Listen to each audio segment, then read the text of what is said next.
লাখ টাকা দামের বাইক শরীফুল বিক্রি করে দিচ্ছে শুধুমাত্র অসহায়দের সহযোগিতার জন্য। কয়জন করে এমন মানবিক সহযোগিতা? আছে তো কত কারো কোটি কোটি টাকা, তবুও কি করছে এমন সহযোগিতা? শরীফুল কতটা সুন্দর মনের মানুষ সেটা আপনারা ভিডিওটি দেখলেই বুঝতে পারবেন। দেখুন, পাকিস্তানের সাথে যে সিরিজটা বাংলাদেশ খেললো সেখানে Shoriful man of the match হয়েছিল এবং সেখান থেকে বিসিবির পক্ষ থেকে এবার বাইক দেওয়ার প্রচলন আবার শুরু হয় এবং সেই বাইকটি জিতে নেয় আমাদের শরীফুল ইসলাম। হ্যাঁ, পেসার শরীফুল ইসলাম বাইকটি চড়ে মাঠে প্রদক্ষিণ করে এবং সেখানে দেখা যায় তার স্ত্রী, সন্তান এবং তার শালিকাকে নিয়ে তিনি বাইকে করে ঘোরাফেরা করেন এবং তার সন্তানকে হাসি মুখে বাইকে চড়ে তিনি মাঠ ঘোরান। সেই শখের বাইকটি তিনি এবার দিয়ে দিচ্ছেন বিক্রি করে। কাদের জন্য? তার গ্রামের অসহায় ব্যক্তিদের জন্য তার শখের বাইকটি বিক্রি করে দিচ্ছেন।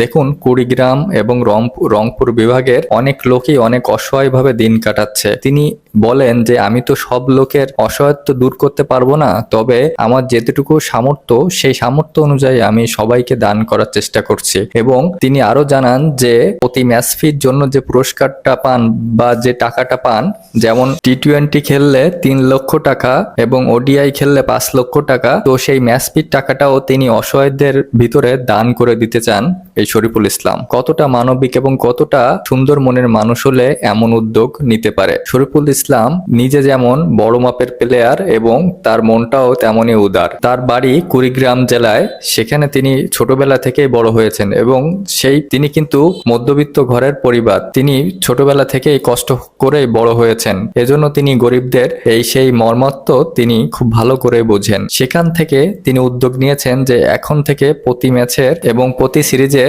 যে পুরস্কারগুলো পাবেন সেখান থেকে তিনি কিছু অর্থ গরিব অসহায়দের মাঝে দান করে দিবেন এবং তাদের দোয়াটাই তার প্রধান প্রাপ্যতা বলে তিনি মনে করেন। শরীফুলের এই উদ্যোগকে আপনি কিভাবে দেখছেন অবশ্যই কমেন্টে জানাবেন। ভালো লাগলে পাশে থাকবেন। ধন্যবাদ।